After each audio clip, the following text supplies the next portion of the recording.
Doug Mazeski.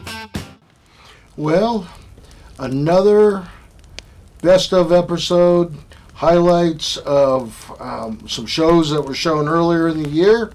This time we have Tracy on, who had a remarkable story of life with her husband and how she went through a long battle. He had cancer, and she has a lot to say about that journey. He made Gibson guitars, and she's continued a business making. She's one of our advertisers. She also has been involved with helping other recent widows that have gone through the horribleness of losing a spouse. She wrote a book on that, and that was a very heartfelt book. It was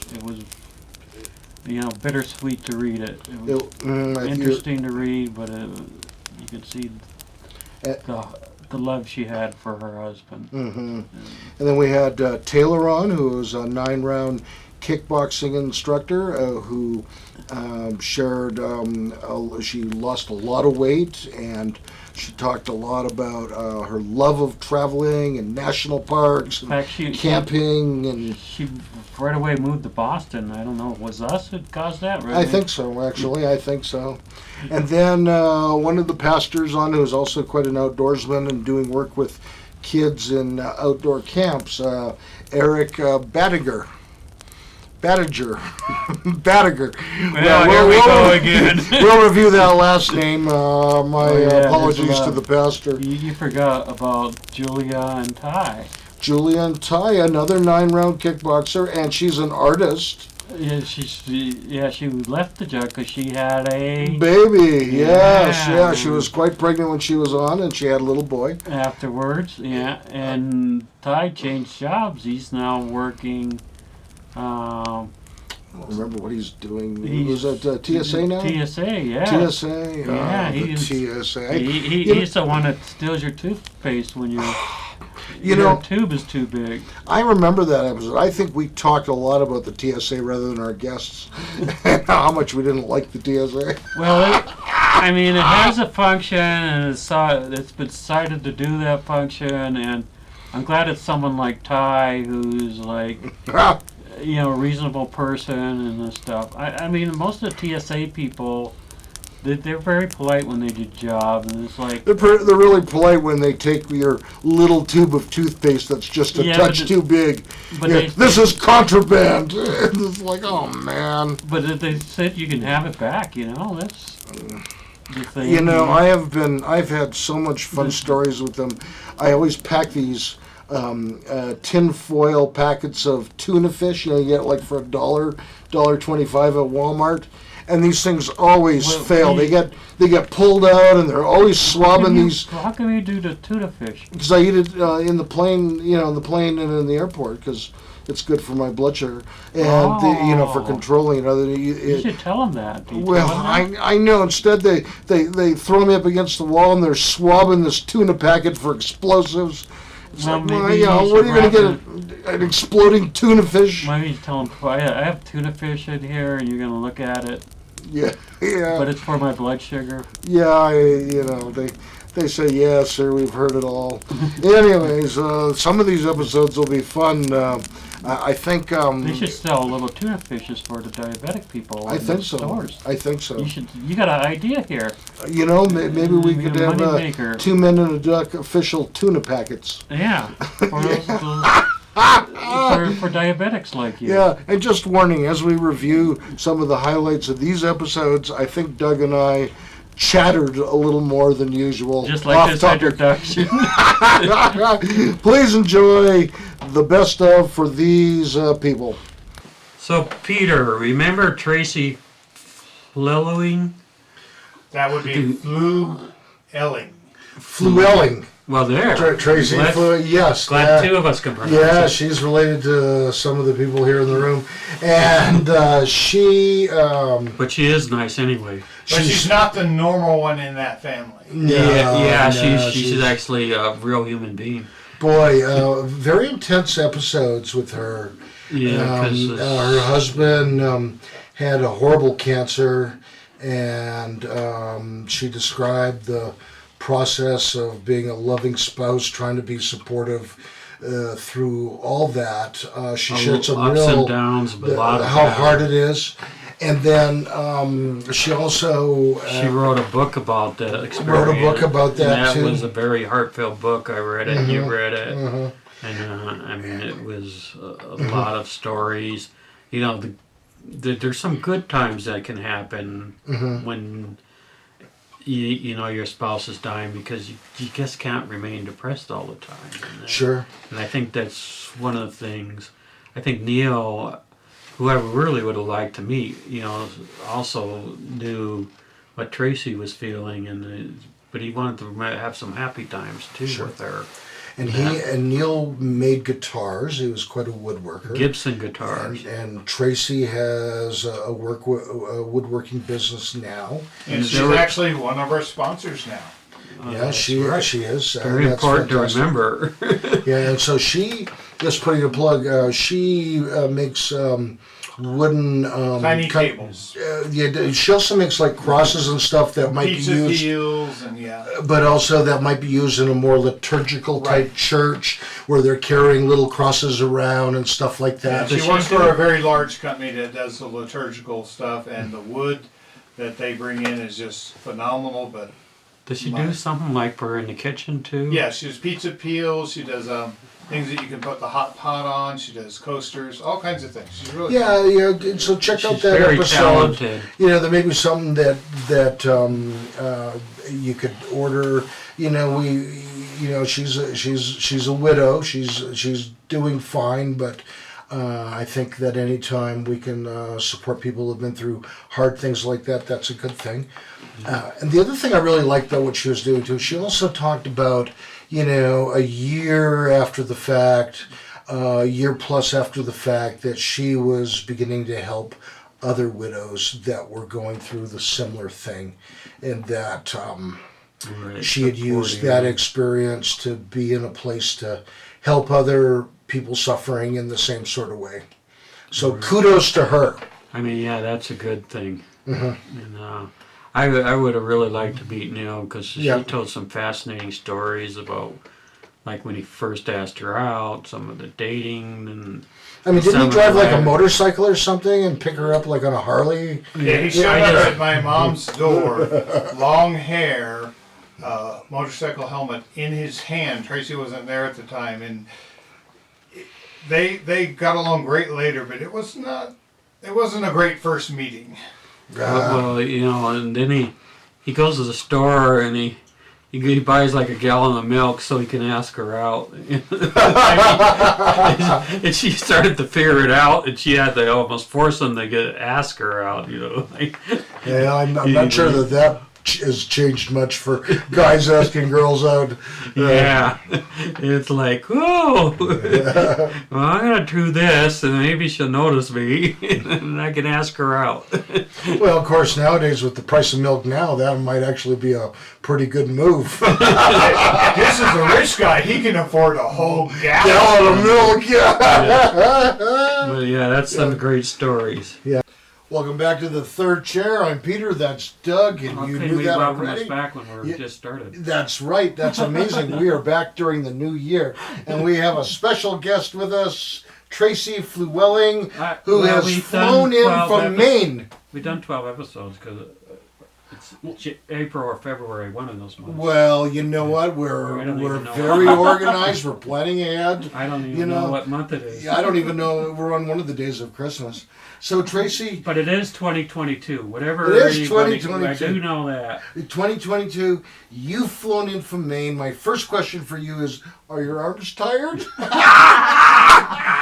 I should Well, have never. I have pretty good arms. Yes, I'm good for it. I'm pretty I scrappy. should have never bought you that dad's joke. Yeah, You never what should have were brought you me the dad thinking? joke. Yeah. Book. A lot of very corny jokes. So Tracy's with us, and we're gonna have a couple episodes together. And you have an amazing story. You married the man of your dreams, and then went through some really hard times. And we really think that some of the things you share would help a lot of people. And so we're grateful that you're willing to talk about this. No. So you were married to a man named Neil. Mm-hmm. All right. Tell us about how that all came about, the love story. How did you meet him? Tell us all the details that'll make me cry and want to get Do you a want tissue. should I get you a might clean out? need Get you a tissue. Kleenex? Okay. Yes, tell us please. Oh, it's such a good story. So I was down south, and I worked at Winn-Dixie. So you could say that movie because of Winn-Dixie. That's kind of our story. It's because of Winn-Dixie. So did you go to the movie? We bought the movie. Oh, you bought the movie years because later, of that? because we met many years before the movie. Yes. Oh, you're from the South. I'm from yeah.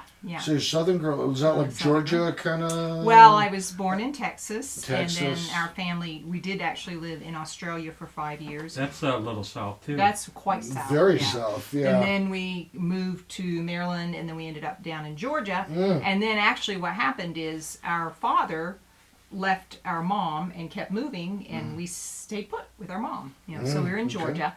And Neil was from Maine, Aroostook County, Maine, which is potato farming country. And Oh, wow. they're just, this would have been back in... Is it a name of a county because it doesn't have a town in it, or? It's just so big, it's the county. The The county. It's the County. county, Aroostook County, yeah. Oh wow. So they, there was just not, for guys coming and girls coming out of high school, there wasn't a lot of work options. So Neil ended up down in Georgia working for a company there, and he lived with his brother and a couple other guys. They all knew each other, and they used to come to the grocery store because and they would like come put their laundry in the laundromat, and then they would come to the grocery store, and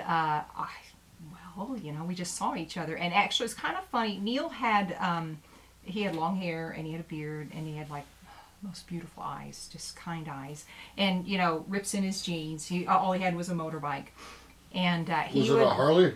No, that's a hobby. No, it was a Kawasaki.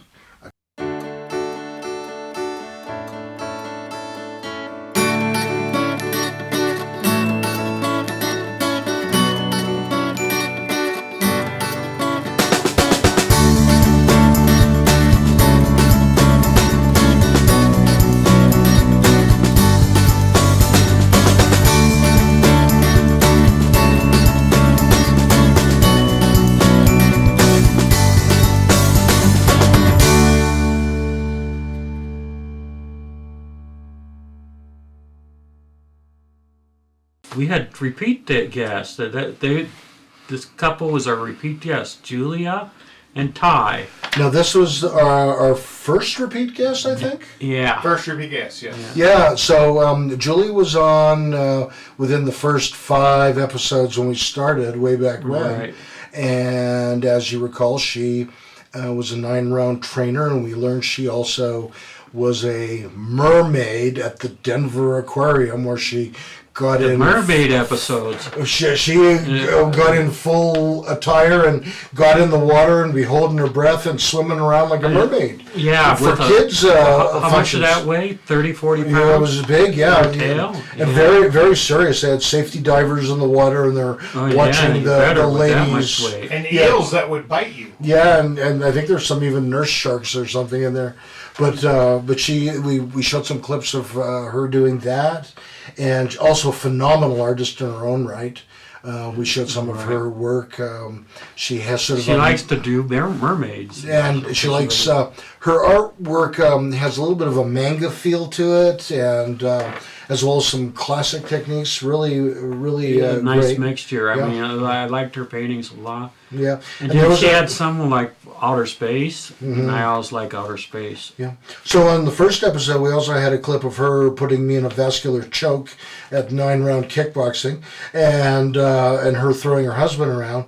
And That then, was the favorite episode for Doug and I. We always enjoy Peter getting beat up. yeah, and then And I ate a hamburger. Yeah, that That was hamburger tough. was so good too that Peter couldn't have one. Yeah, that was right. And then our second episode, she had changed jobs. She wasn't a 9-round anymore, but it was in the financial field, and we had learned that she was pregnant, was going to have a child soon, and she's since had a little boy. Yeah. a little boy, and Yep. and they're doing well. They're doing well. And he changed because he's now working for TSA. He makes sure you're not bringing anything bad on the plane. Yeah. Now, I think for a while, wasn't he doing some training with like the Pueblo Sheriff or Pueblo West Police or something? Yeah. I think it was something like that. And he just, it wasn't for him. And then he worked for a halfway house with people that were coming out of jail. Yeah. Oh, yes. And TSA is a good compromise because I think you get paid well, but you can.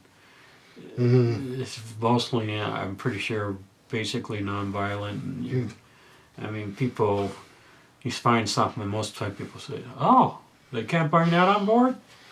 I mean, the big. I get stopped by the TSA all the time, and usually it's because I put in these like Peter, I foil understand the TSA's attitude completely. I've got TSA stories, but I'd have these like $1 pouches of tuna that I put in my bag, and I don't know what they think they are, but they're constantly like wiping them down for explosives. I go, come on, it's starfish tuna or whatever, Yeah, maybe Yeah, you look suspicious, sir. We bought some nice mustards in Maine, and incidentally managed to put it in our carry-on instead of the other. I know those TSA agents enjoyed that mustard. I'm sure, yeah. They well, they might have just enjoyed it in the afternoon. Yeah. Someone go get me a hot dog real quick. I got some good mustard. Oh, boy, yeah. I know they're just doing their job. But, with TSA during 9/11, they randomly called people to look in their check on. And they called my name one day. And then my wife was, and I was doing this it was a work trip. And so I come home, I told her, and she said, well, what did you do? And I said, nothing, it's just random. And she said, no, you must have done something. And then we went to Disneyland, and we're coming back, and she sees them checking this one guy's bag, and she says, I wonder what he did. And then this lady walks down, looks at my wife, and says, ma'am, I would like to check your bag. Did you say it? Did you look at her and say, what did you do? And she's because my daughter was like 4 at the time, so I went in the plane and got her on the seat, and then my wife came in, and I just looked at her, and she says, okay, it's random. I didn't even have to say, I just had to look at her. We were going into Australia, and they had a big sign up, no beef jerky. You expect to see things like no explosives, no firearms, no drugs. But no, there's a sign up, no beef jerky. Well, we tell our kids, get rid of the beef jerky. Well, one of my daughters doesn't. She hides it in her backpack. And the next thing we know, the beef jerky sniffing dog has pulled her out of line. 15 dogs. Guys with machine guns are showing up. I'm thinking, really, guys? For some beef jerky? Amazing. Amazing. However, we still would like to say thank you, TSA, for doing a good job. Keeping our nation safe. Yes. But can I have my mustard back, please? Welcome to the third chair. We have Peter back, and our guest is a repeat guest. The first time, about a year ago, wasn't it? April. Yeah. Yeah. April 2021. 11 months. Well, Peter, do you go back and study these issues? You didn't get the memo from the producer? I got it, but I don't read any of his memos. Neither of you really read them. Oh, no, it's like a voice from God. So what's been going on in the last year? You look like you got a certain glow to you. Well, I mean, obviously I changed jobs. We still live in our same apartment, but we are expecting a little boy in about 3 to 4 months here. Wow. Wow, Yeah. how exciting. And did either Peter or Doug get into the possibilities of names? No, we thought of a lot of names. One of my friends was adamant that we name it after They him. paged through the book and they went through the D's and the P's. Yeah, no. Peter, nope. Doug, nope. No, Now, did Ty's name get into the running for the boy? his name's Tyler. We're like, there's 17 billion people probably named Tyler. Nope. And plus, his name is spelled with an O, so everybody calls him Taylor, and we're super annoyed with that. So we wanted to go with something a little more non-traditional that probably none of his classmates are going to be named that, so he's not going to get confused. So what's the name again? So we're naming him Rio Lupin Hillary. Rio Lupin Hillary. And Lupin, Yeah. I like Lupin because it's of wolves, and I love wolves. Yeah. That's good. But how about Rio de Janeiro? Was that a possibility? That's what I'm going to tell people that don't need to know his real middle name. Yeah, Rio yeah, de yeah, Janeiro yeah. Hillary. Yeah, But it's also why he's- spelled with a Y. Yeah, and that's why he studies Brazilian Jiu-Jitsu. Yeah, 'cause, There you go. And then when you're mad at him, you can go, Rio de Janeiro. And then you'll know you're mad at him. Yeah. It's like when your mom pronounces all three of your names very slowly, you know you're in big trouble. It was even worse for me because I had two middle names, Oh, very gosh. British. Peter William Stanley Gregg. Stop hitting your sister. Wow, Yeah. that was the worst trouble you got in. You weren't too bad. My mom dealt out the discipline with a Hot Wheel track. You know, and she never. Oh, the orange floppy ones. Where they're about that long. Yeah, they're that long, and she could never hit you in the butt. It always managed to get you in the small of the back, so it Ooh, hurt that's more. even worse. Yeah. And then if you laughed when you got hit again. Yeah. But my mother was great. She was very, very. We had very few rules growing up. Welcome back to the third chair. That's Doug. I'm Peter, and that's Julia. Oh, wait a minute. That is Ty, Julia's husband, who we remember from the two episodes that aired a while back in April of 2021. We actually filmed those back in November of 2020. And We're all still alive. you're still alive. That's so Yeah. fantastic. Yeah, so what have you been doing? Let's see. I had a career change into the federal government, working as a TSA officer. Oh, man. And it's a nice, laid-back, easy job. I'm allowed to be all friendly. I get to be myself there. I got great coworkers too. I'm loving the job. And it gives me just enough time to work on my passion projects with story writing and fantasy works and stuff like that Sure. too. So So, when the bags are being scanned, and if you see a gun, the people yell "gun, gun," and the last thing we want to leap- do, we try to keep it on the down low to prevent any possible panics. Yeah. And we do have on-site police officers as well to help us handle the situations.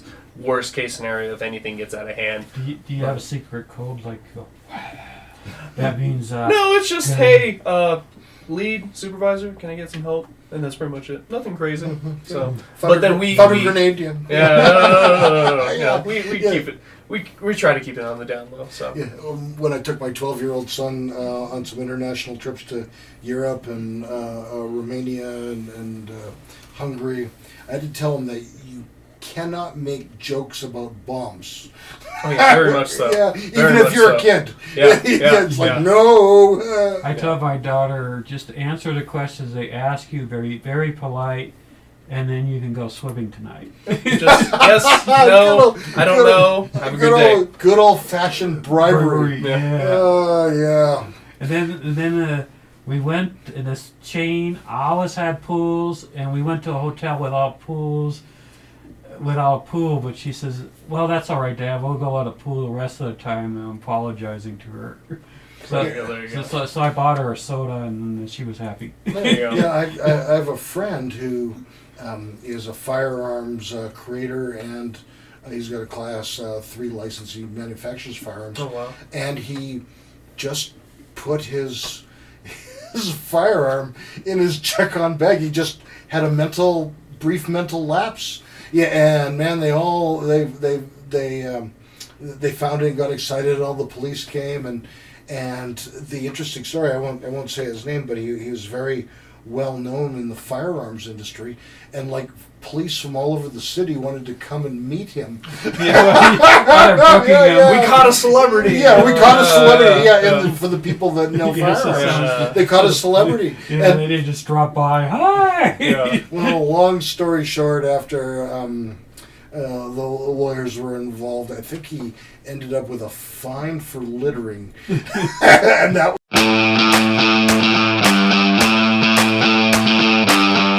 Hi, Peter and Doug here from The Third Chair. We're looking for a win-win situation.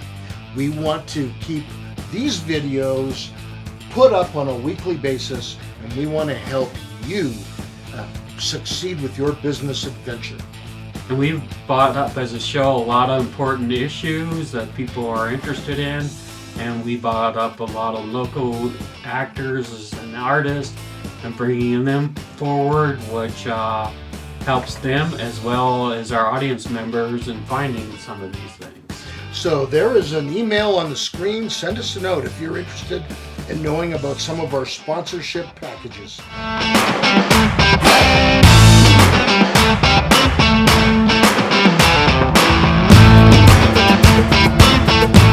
Peter, before you fall asleep, do you remember Taylor Abbott? Oh yeah, Taylor, another 9-round trainer. Well, we're here at The Third Chair. I'm Peter, that's Doug, and we're here with Taylor. Taylor, thanks for being here with us. Yes, of course. Thanks We for are having so me. excited to have you.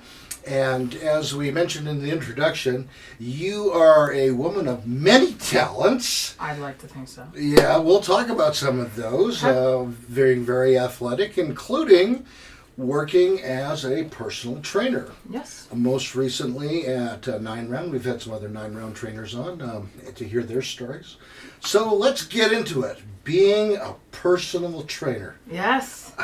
Now, is it true, and feel free to elaborate, do you ever have some tough clients? Great Besides question. Peter. Yeah, he's the one. He's the one. Yeah. We already heard the others all Yeah. see how bad he is. Well, first off, yes, thank you guys for having me. I was looking very forward to this today.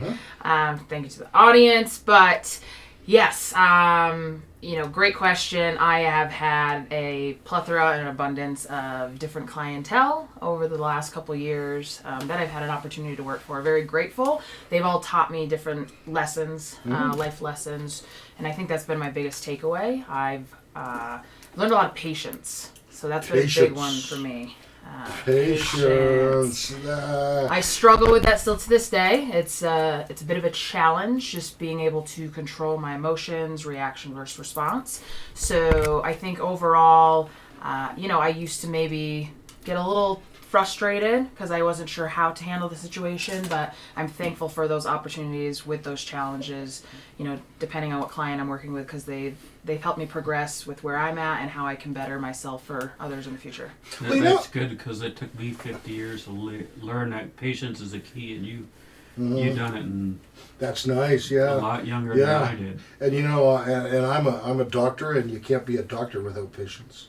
No, I would say it's a very important, much needed quality that we all are still learning. But some of the things that I see, as the eternal optimist watching, sometimes people come in, and I've been guilty of this.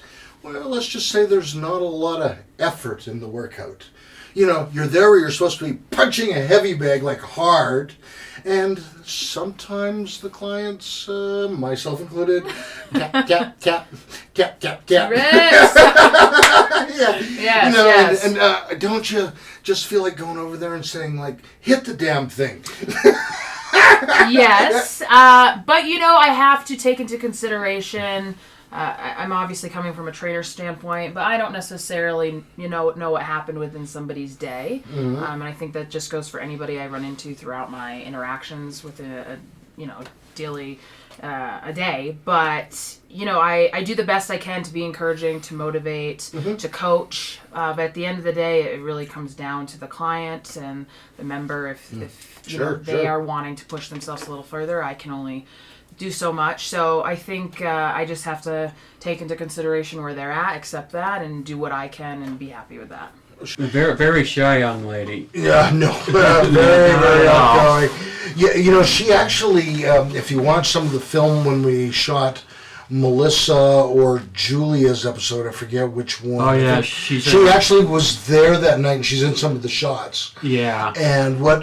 She was also helping a lot in the sidelines. Yeah. And she asked to sniff the hamburgers. She wouldn't eat them, but she wanted to sniff them. Oh yeah, that's right, because she was on a diet and she had lost a lot of weight when she was she on the lost show. 80 to 90 pounds, maybe 100 pounds. Yeah, that's impressive. It was really impressive talking with her, and just see, she's a hard worker. She's a hard worker, and you know, you know, I always asked her about, you know, like any secrets, and it was just really consistency, you know, portion control, exercise, still eating foods you liked. She didn't torture herself, but it really. And I don't think you should do that on diets. They say, well, eat this, and this, and this, and then, but it seems kind of.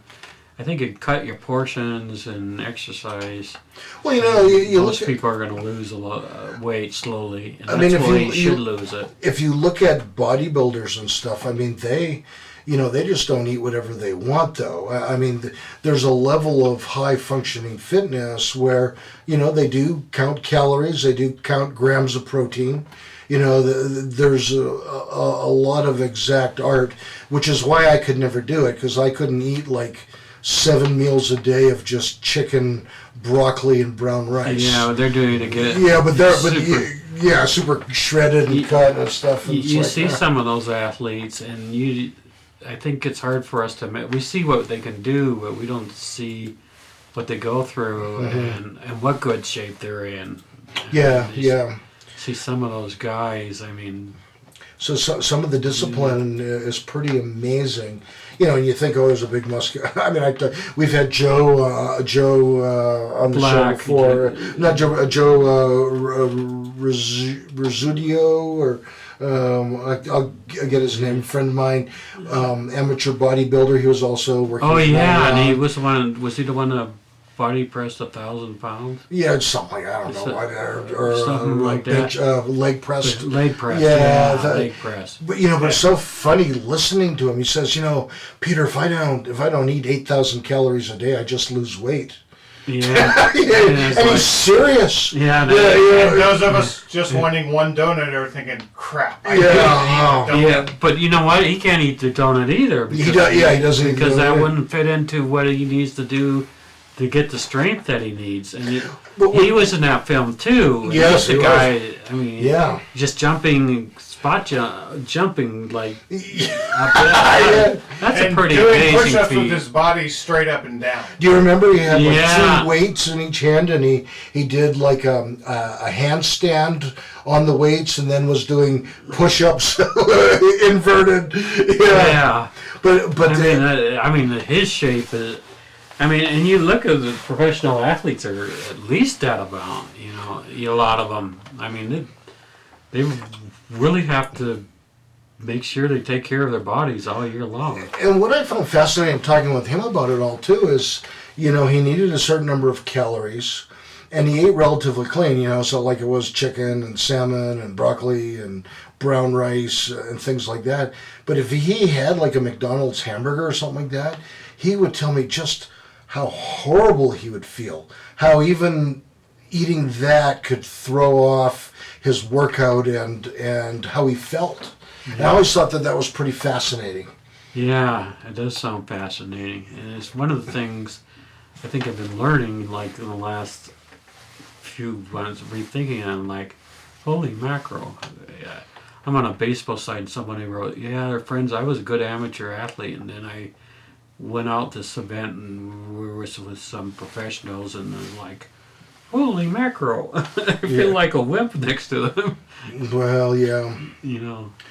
Some of them are pretty serious about the training. You know, and it's not only what you have to eat that many calories, it has to be a certain thing.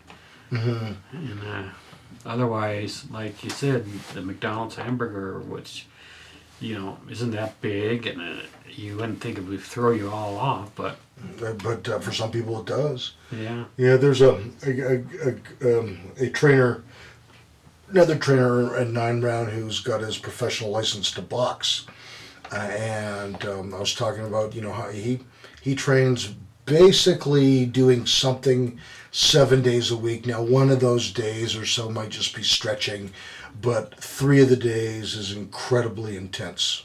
For being a professional and they boxer. do that because your body, if you did it every day, it wouldn't build up. You're right, but there's still a lot of training days. Yeah, you still do other stuff, but you can't do the super intense every day. No, and then I don't even know how some of these fighters say they're running 5 miles and maybe they do it 2 or 3 times a week. Their road work. I don't even know if they would call that part of their intense workout or not. For me, it would be, but for some of them, it's okay, I'm gonna run 5 miles. It's part of my training, but it's not the hard part. Yeah, I read a book by an autobiography by Muhammad Ali when I was younger, and he said he hated the running. I mean, he said the other stuff he liked to do, but he said when I was running, I didn't like that at all.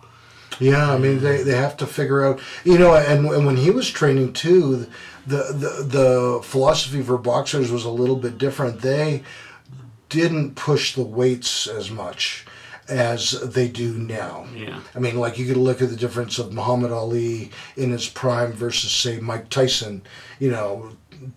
Tyson was muscle bound as well. Yeah, but Muhammad Ali beat George Foreman, who was pretty muscle bound. Oh yeah. Oh, don't get me wrong. Ali still was strong and fast, and he was stronger than he looked. Yeah. He was very decepted. much so. Yeah. I watched an interview with Ali and Mike Tyson where I watched many of them. with Ali. Where Ali said, I would do everything I could, Mike, to not let you hit me, but I know if you hit me, you would have knocked my lights out. Yeah, but that's what they said about Foreman. And then, so the whole strategy when he was fighting Foreman was, can't let him hit me. And then he said, and I was in the ring 2 minutes with him, and he wouldn't let me go anywhere because he was training, his people trained him right to cut him off, and so that he didn't have much maneuverability in the ring. Because those rings are only so big. And then he said, I'm not going to beat him by having him miss me all the time. I'm going to have to do it. So that's when he came out with the rope-a-dope right there. Yeah. Brilliant strategy. I am going to let you punch me as much as you want until your arms are tired. And it worked. It worked. I mean, that's one of those strategies you can't do every time. Right. But if you do it at the right time, it works. Well, I saw an interview where Ali said he was basically peeing blood for 3 weeks after that fight from being hit in the kidneys so much. Not intentional kidney shots, but when he would twist to defend Foreman himself. was just, punching you in the body first, and he was just punching it for rounds. Well, it's kind of the same thing like when Olympic hockey, when the Miracle on Ice. It was like that strategy was going to work one time out of a lot of games, and they hit where the strategy worked because it caught the Russians unbalanced, and they didn't have enough time to get back in balance to play their normal game. Yeah. And that's what it does. Yeah, you can get away with that in a tournament where one game eliminates somebody. Or like a boxing match where, you don't fight all the time. Well, it's really interesting, even with George Foreman, when he was young, he was very powerful. He didn't focus a lot on defense. He mainly just went out and pulverized people. And then after he was out of the game for a while and he came back, he said he had to relearn to box. Yeah. And because he didn't have that youth and just overpowering anymore. And that's where he learned to do something called the X defense or the cross defense in boxing. Yeah. There's there's different defenses. Yeah, but he had to do things differently and adapt. Yeah, and after the loss, he got depressed. He hated boxing, and then he started to say, "Wait a minute, I love the sport. Let's get back into it. I can do it again." Yeah, And- and then he made those grills too, where you could like cook a Oh, yeah. or a chicken He made a breast. lot of money Who didn't from those have one of those? I have one upstairs. It helps in the wintertime when I need a good steak. Yeah.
So, here's a person, your favorite guest, because you really had fun pronouncing his name. I had trouble with Pastor Eric Bettinger. Yeah. Very I good. just couldn't get it right. Let Badiger, and let's let the audience see, and they get a little clue into what it can be like.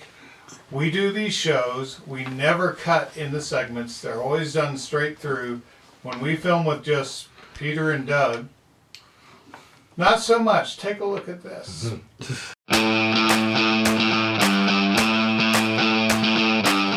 Third chair, Eric episode, opening. Happy Independence Day! And today is our special episode featuring Eric. Hi, Eric. Eric. That's right. Eric Bredinger. Bredinger. But you know, it's a bat. Let's try Badiger. Badiger. Badiger. Badiger. We might have to start this over. We're going to start this over, yeah. Happy Independence Day from the third chair and 3 Minute a Duck Entertainment. And we're lucky enough to have Eric Badiger. Let's do take 3. Happy Independence Day from 2 Minute a Duck Entertainment in the third chair. And today we have a special guest, Eric Badinger. Yes, and it's Let's appropriate. Let's try Badiger. Badiger. Badiger. Badiger. You know, someone put something in the Snickers bars. Badiger. Badiger. All right. Badiger. Take 4. Happy Independence Day special with our special guest tonight, Eric Badinger. Welcome to the third chair. Tonight our special guest is Eric Badinger. Yes, I'm looking forward to him. He's a pastor. And Let's he's try that again. It's Badiger. Um, Batiger. Badiger. Not Batan either. It's Batiger. Batiger. Batiger. Badiger. Badiger. Badiger. You know, we gotta save some of these outtakes. Okay. Welcome to the third chair, and our special guest tonight is pastor and outdoorsman Eric Badiger. Yes, and he loves to hike. Okay, Badiger. Badiger. Badiger. All right. Welcome to the third chair with our special guest tonight, Eric Badiger. Yay! I'm glad. Yeah. All right, it'll cut right back in. Yeah, you know, and I was, I remember I'm usually pretty happy and goofy on set, But I think I was a little bit sleep deprived that night too, because then I was like giggling, getting it wrong, and it just like it just Well, and producer Doug in the back was going, "No, it's Bettinger." I was going, "Bettinger." And so people know, we film the opening after we film with the guest. So we've already done 2.5 hours, and it's in the evening. So for us old guys, it's a long day. And it was summer, And so it's it's hot. summer. in the This studio is Yeah. hot, yeah, Summer. in yes. the summer, you can tell it's not quite summer now. yeah, So it was a Either that long now or day. you're working to lose weight tonight. Yeah, and it's kind of nice to yeah. That was a be good in episode. He talked about some of it. He had been a senior pastor, and he stepped down from that to work more with youth and young adults in a camping sort of scenario, outdoorsy. And he loves the outdoors, so Yeah, it combines both of his love, being a pastor and being outdoors. I think, that's a good way to connect with, a lot of young people, because a lot of young people, you have them in the classroom all day, and then you come to church sometimes on the weekends, and they've been in the classroom all week. But if you can get them outdoors and in their way, and they're more likely to talk to you and their feelings, and their doubts and stuff like that. And I think he'd be really good at. One of the things that really impressed me about him is he had a certain level of humility. Here was the guy who was the top dog for a number of years, and he's stepping down and letting someone he knew and trusted become the senior guy. So Right. now the old seasoned veteran is reporting his higher up as a younger man.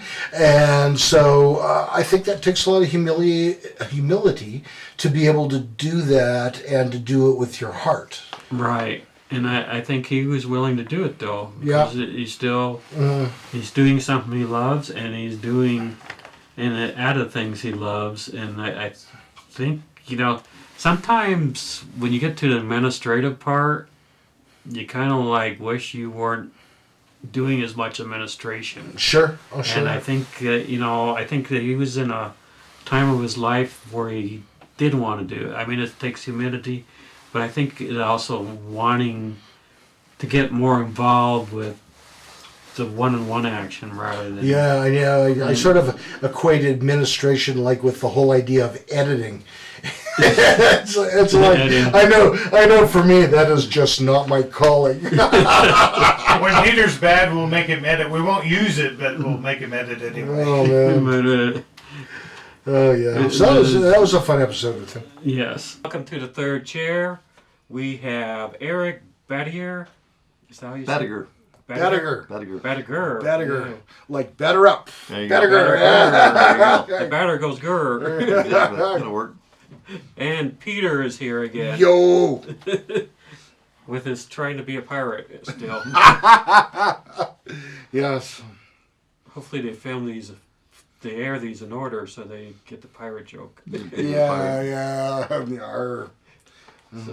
So I understand you're a great outdoors person. I do. I love the outdoors.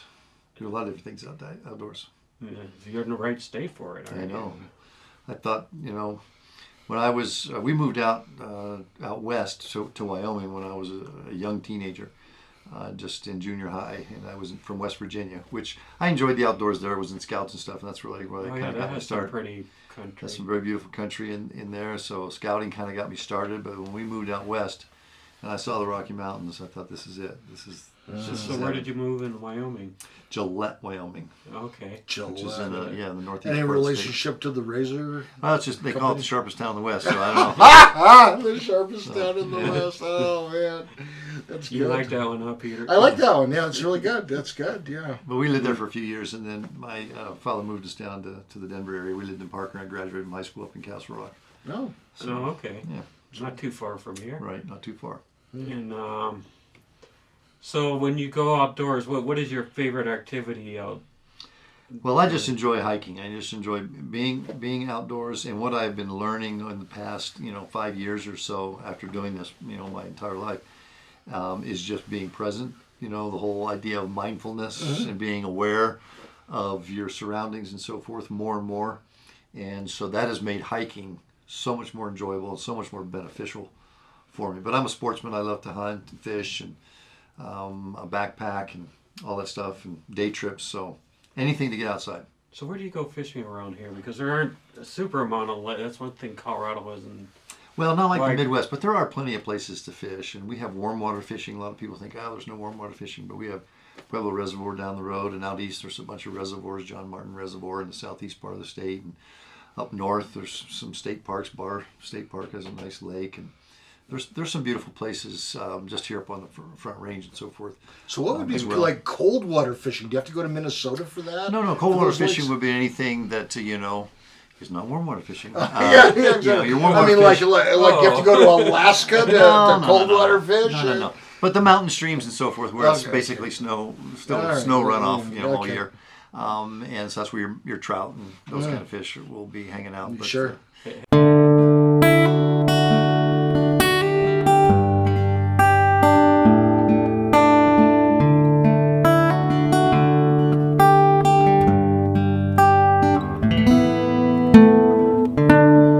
Hi, I'm Peter from Pikes Peak Recovery Coaching, and as you know, I do help people with drug and alcohol recovery issues. I love to help people get better, but I also offer a variety of other services, including regular life coaching services. I've helped several people write and finish a book. I've helped a doctor that was in medical school graduate and then get into a residency. And I also actually have quite a background in mathematics, and I do some math tutoring for the GED as well as the ASVAB for those that are thinking about a career in the military. So my contact information is on the screen. Please send me an email or a text, and we can talk about some of these services and how I can help. That's Peter Grigg at Pikes Peak Recovery Coaching.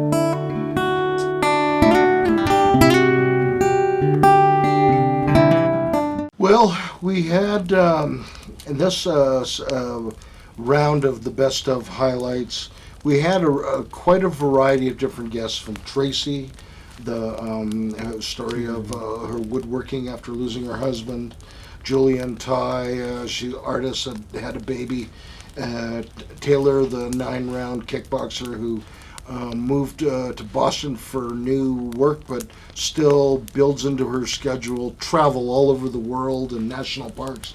And Eric, the pastor. Yeah, who's up in the mountains teaching young people Yeah, and older people. He loves to influence people in sort of a camp setting.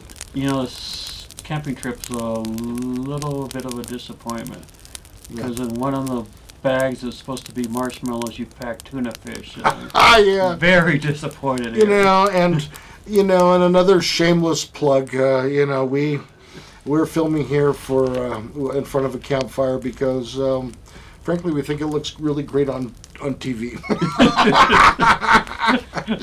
Anyways, we sure hope you enjoyed these best of highlights, and go back and watch the original episodes. This has been